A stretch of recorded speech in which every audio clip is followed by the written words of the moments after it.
Hello everyone. तो आज हमारे देश में जो संकट चल रहा है, तो उसी से रिलेटेड इस वीडियो में हम लोग एलपीजी, सीएनजी, पीएनजी और एलएनजी इन तीनों के बारे में एग्जाम पॉइंट ऑफ व्यू से जो भी इम्पोर्टेंट चीजें हैं उनको हम लोग समझेंगे बहुत ही आसान भाषा में, सिर्फ 3 से 4 मिनट में। So let's start.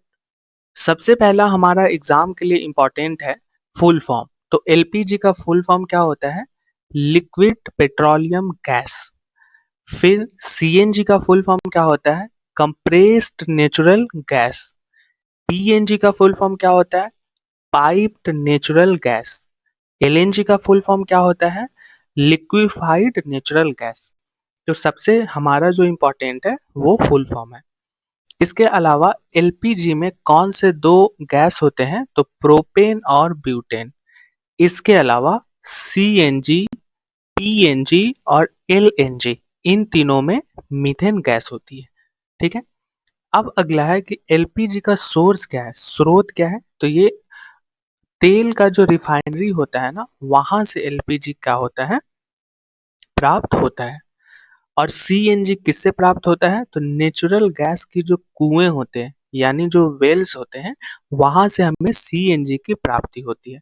तो देखो, एक चीज कॉमन है, बस एलपीजी अलग है, लेकिन इसमें भी ये तीनों जो प्राकृतिक गैस की कुएं हैं उनसे हमें सीएनजी, पीएनजी और एलएनजी प्राप्त होती है।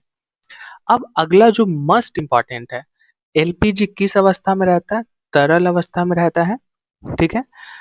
और सीएनजी और पीएनजी गैसियस अवस्था में रहता है, लेकिन सीएनजी कंप्रेस्ड फॉर्म में रहता है ना। बट पीएनजी कंप्रेस्ड में नहीं रहता। जैसे ये समझो आप, जैसे ये पाइप है, तो ये पीएनजी हुआ, पाइप में कंप्रेस थोड़ी रहेगा, वो तो पाइप के थ्रू से ट्रेवल करेगा ना गैस। लेकिन अगर सीएनजी कहाँ पे रहता है? वो गाड़ी में रहता है। तो गाड़ी में क्या होगा? कंप्रेस किया जाता है और उसको क्या किया जाता है, एक घटक बना के गाड़ी में उसको लगा दिया जाता है और उसको फिर जैसे फ्यूल हम भरते हैं उसी तरीके से सीएनजी फुल करके उसका हम इस्तेमाल करते हैं। तो कंप्रेस्ड आप याद रखिएगा। और एलएनजी क्या होता है? ये लिक्विड फॉर्म में रहता है, लेकिन अति शीतल रहता है, यानी वो एकदम ठंडी अवस्था में रहता है। अगर इसमें हीट करोगे तो ये ब्लास्ट कर जाएगा। तो ये अति शीतल अवस्था को क्रायोजेनिक माध्यम से क्या करते हैं, हम एकदम ठंडी अवस्था में इसको रखते हैं। ठीक है। अब है कि हम इसका भंडारण किसको किस तरीके से करते हैं, ये मस्ट इम्पॉर्टेंट है। जैसे एलपीजी हमारा सिलेंडर में या टैंक में रहता है, सीएनजी उच्च दबाव वाले सिलेंडर में रहता है, पीएनजी के भंडारण की जरूरत नहीं है। क्यों? क्योंकि ये तो पाइप में रहता है, तो पाइप से तो ऑटोमेटिक वो गैस की आपूर्ति हो सकती है। और एलएनजी क्रायोजेनिक टैंक में रहती है। क्यों रहती है? क्योंकि इनको शीतलता प्रदान करना है। अगला इंपॉर्टेंट है, इसका इस्तेमाल कहाँ होता है? तो एलपीजी का इस्तेमाल रसोई घरों में होता है, सीएनजी का इस्तेमाल बस में, गाड़ी में, और अभी बाइक भी आ गई है, बजाज की एक बाइक आई है जो सीएनजी पे चलती है। पीएनजी का इस्तेमाल घरेलू रसोई में होती है। जैसे आप पाइप के माध्यम से हर घर में रसोई में वो जैसे बिजली पहुंचाया जाता है ना, उसी तरीके से पाइप के माध्यम से पीएनजी यानी पाइप्ड नेचुरल गैस एक एलपीजी का ही काम करता है। बट वो पीएनजी के फॉर्म में होता है, यानी वो पाइप के माध्यम से हर घर में पहुंचाया जाता है, जिससे बिजली का ट्रांसफर एक जगह होगा ट्रांसफार्मर, और उससे क्या किया जाता है, सभी जगह बिजली आपूर्ति की जाती है। उसी तरीके से पीएनजी में भी एक आपका स्टोरेज रहेगा और वहीं से सभी के घरों में पाइप के माध्यम से आपूर्ति की जाती है। एलएनजी का प्रयोग कहाँ होता है? तो भारी उद्योगों में होता है। ठीक है।